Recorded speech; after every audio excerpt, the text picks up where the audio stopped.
I'm Christine Dunbar from SpeechModification.com, and this is my Smart American Accent training. In this video, we'll look at the sounds and the spelling for the letters W-A-R. So the letters W-A-R can be quite confusing in American English because the A-R letters say the O-R sounds.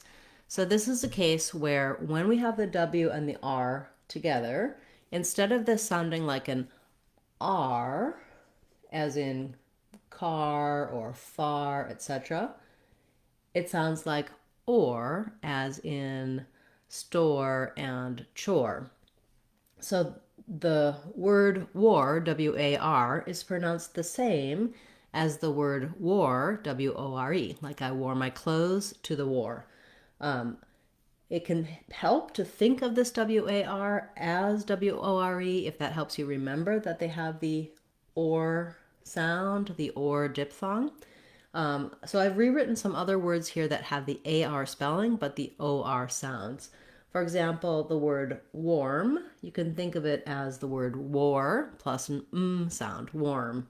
I didn't write it this way because worm is actually the ER sound, worm. So that's like were plus M. I do have a video about how to pronounce warm and worm that can give you more details about the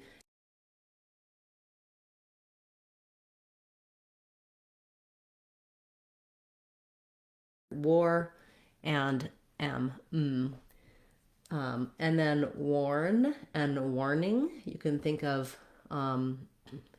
being spelled with OR as well. So the word warn, I'll write that here.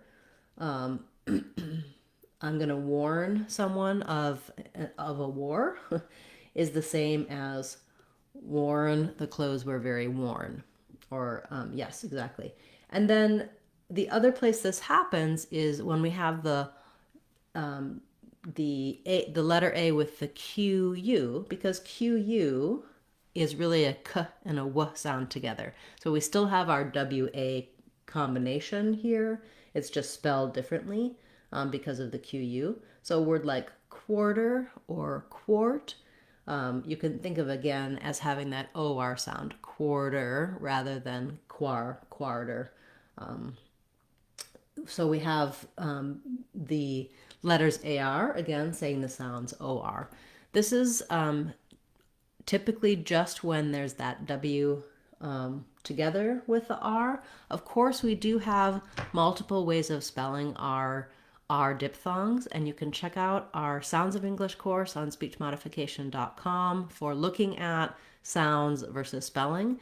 You can also check out our playlists about the letters of English and the sounds of English. Check out our vowel sounds. It's very helpful to learn about what all the different sounds are and the IPA symbols for them, because then you don't have to rely on the letters, which aren't always going to give you good information about what sounds are in a word.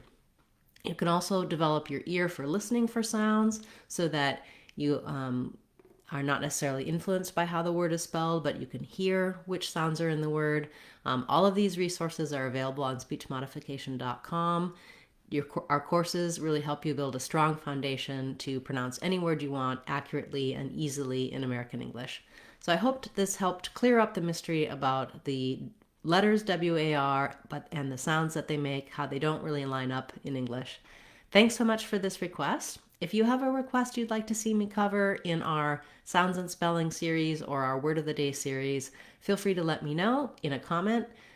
Thank you for liking, sharing, and subscribing to the channel. It really does help support us. And a special shout out to our subscribers and channel members. Thanks so much for your support. I'll be back tomorrow with a Word of the Day class, as well as on Saturday we'll have our live question and answer class. I'm Christine Dunbar from SpeechModification.com. Remember, if you want to sound like a native speaker, you can do it. SpeechModification.com. Bye, everyone. Hope to see you again soon.